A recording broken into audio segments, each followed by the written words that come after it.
दोस्तों, आपका उत्तम फिजिकल एजुकेशन के यूट्यूब चैनल पे आपका हार्दिक स्वागत है। जैसा कि मैंने कहा था कि फिजिकल एजुकेशन से रिलेटेड जितने भी टॉपिक होंगे मैं आपका हर एक टॉपिक क्लियर करूँगा। तो इसी कड़ी में आज हम लोग शुरुआत करते हैं। ये टॉपिक हमारा है प्राचीन ओलंपिक, एंशियंट ओलंपिक। ठीक, हमारा टॉपिक है क्या? प्राचीन ओलंपिक। तो इसमें देखिए, अगर जैसे नोट्स नोट्स वाइज है इसमें, और इसमें आपको रोक रोक के इसको सारे नोट्स बनाने हैं जो कि आपके लिए बहुत इंपॉर्टेंट है। इसमें लगभग 4 से 5 क्वेश्चन आपके प्राचीन ओलंपिक से आते हैं, तो ध्यान दीजिएगा।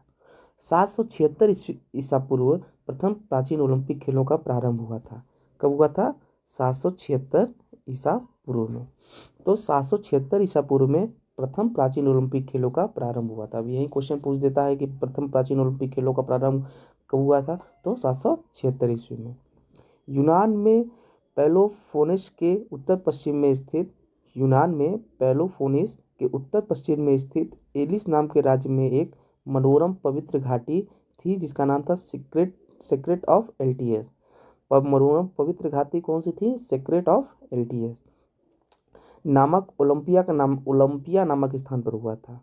ओलंपिया नामक स्थान पर हुआ था। इसी स्थान के नाम पर ही इस महान खेल उत्सव का नाम ओलंपिक पड़ा। इसी स्थान के नाम पर ही इसका नाम ओलंपिक पड़ा। ठीक,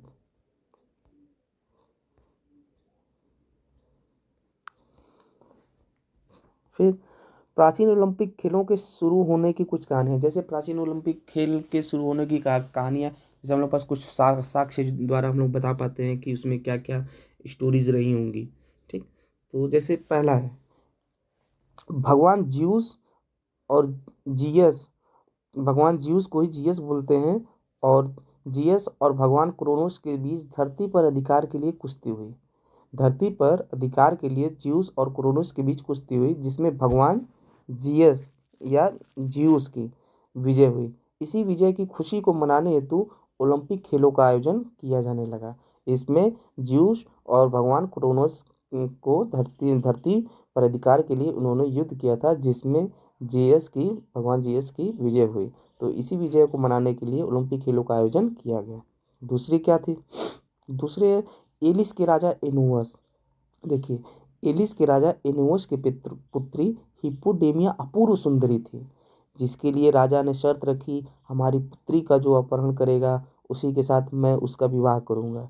जिसके लिए 13 युवकों ने कोशिश की जिसके लिए 13 युवकों ने कोशिश की, उन सबको राजा एनोअस ने मौत के घाट उतार दिया।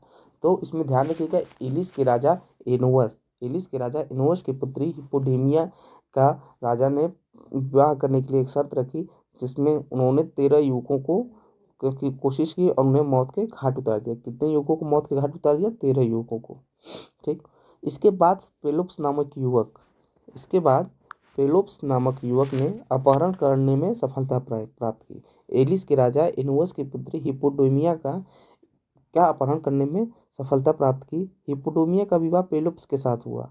उसी के खुशी में ओलंपिक खेल का आयोजन हुआ। प्राचीन ओलंपिक में सातवें ओलंपिक तक प्राचीन ओलंपिक में से 7वें ओलंपिक तक पुरस्कार में अनाज एवं पशु दिए जाते थे। देखिए, ये बहुत इंपॉर्टेंट है। प्राचीन ओलंपिक में पुरस्कार के रूप में क्या दिए जाते थे? तो प्राचीन ओलंपिक में पुरस्कार के रूप में अनाज एवं पशु दिए जाते थे। उसके बाद जैतून के पत्तों का बना मुकुट दिया जाता था। क्या दिया जाता था? जैतून के पत्तों का बना मुकुट देना शुरू हुआ। पहले अनाज एवं पशु दिए जाते थे, उसके बाद जैतून के पत्तों का बना मुकुट देना शुरू हुआ। यूनान पर रोम के अधिकार के फलस्वरूप ओलंपिक खेलों में गतिरोध उत्पन्न हुआ। यूनान पर रोम के अधिकार के फलस्वरूप ओलंपिक खेलों में गतिरोध उत्पन्न होने लगा।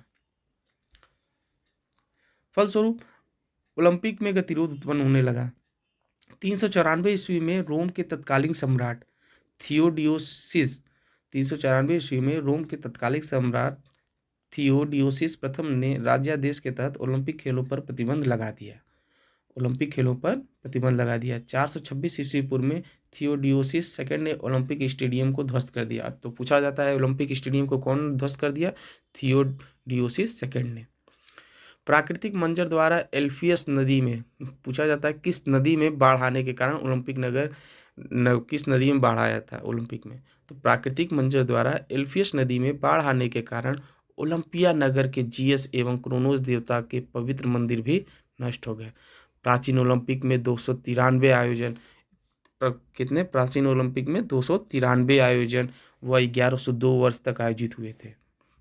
ठीक, 293 आयोजन व 1102 वर्ष तक आयोजित हुए थे।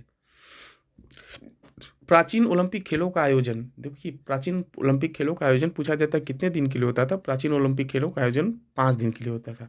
प्रथम दिन धार्मिक कार्य एवं शपथ ग्रहण होता था।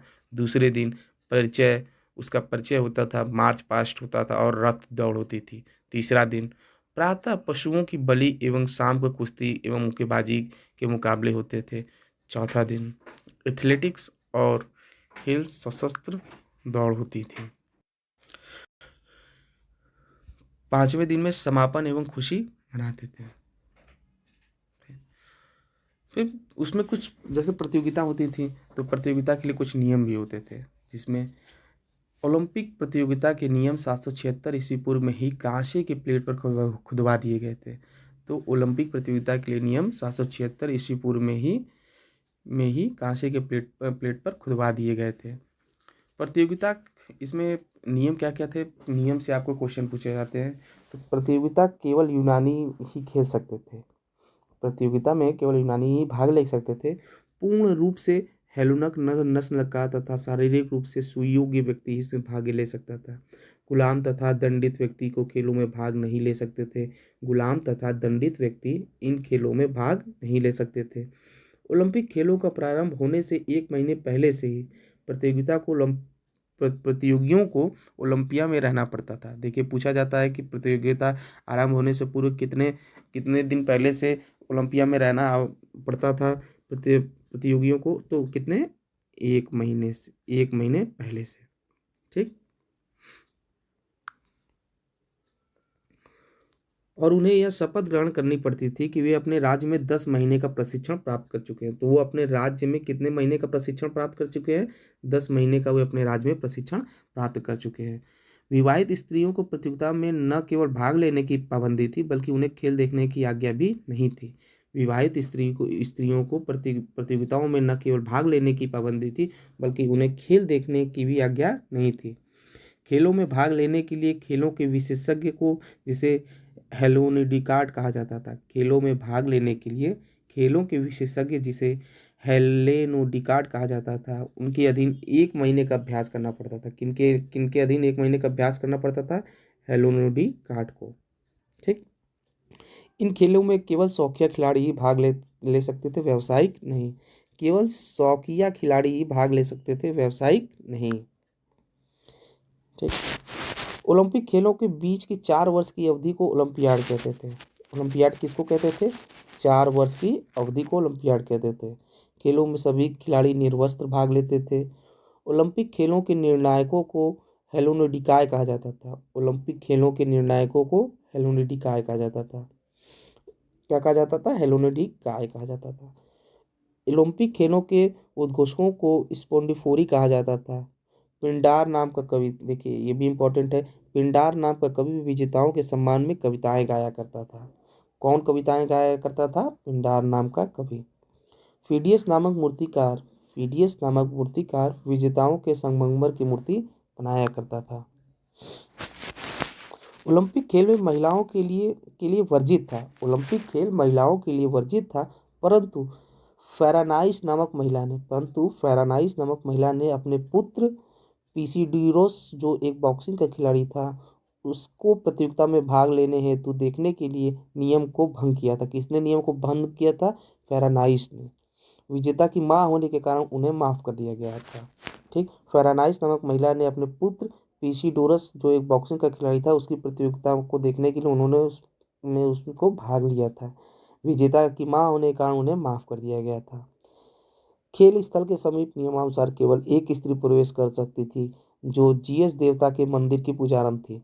जीएस देवता के मंदिर की जो पुजारन थी उसे क्या कहा जाता? दैमित्रा। मंदिर की जो पुजारन थी उसे दैमित्रा कहा जाता था। कुछ शब्दावलियां हैं, जैसे कि इसको क्या बोलते थे? एल्टिस को घाटी बोलते थे, एथलीट जो पुरस्कार हेतु प्रतिभाग करता था, ठीक। और एथलोज जो प्रतियोगिता में भाग लेता था, एथलॉन पुरस्कार, ठीक। ये सब चीज़ें हैं जिसको काफ़ी कुछ कुछ ही इंपॉर्टेंट है जिसे हम बताते हैं। पैलेस्ट्रा, कुश्ती का स्थान को पैलेस्ट्रा कहते थे। पुगमे, देखिए पुगमे म आ रहा है तो म से याद रखिएगा, मुक्केबाजी। पैलेस्ट्रा, पैलेस्ट्रा कुश्ती का स्थान था और एथलीट जो पुरस्कार हेतु प्रतिभाग करते थे, ठीक। तो ये हमारी जो है प्राचीन ओलंपिक के यहाँ पे कुछ आपको चित्र दिए हुए हैं, ठीक। और लगातार आप लोग उत्तम फिजिकल एजुकेशन के चैनल पे बने रहिए और उत्तम फिजिकल एजुकेशन के चैनल को सब्सक्राइब एवं लाइक ज़रूर करिए, जिससे आप आपको और भी कई सारे वीडियो मिले। और आप बेल आइकन को ज़रूर दबाइए। तब तक के लिए नमस्कार।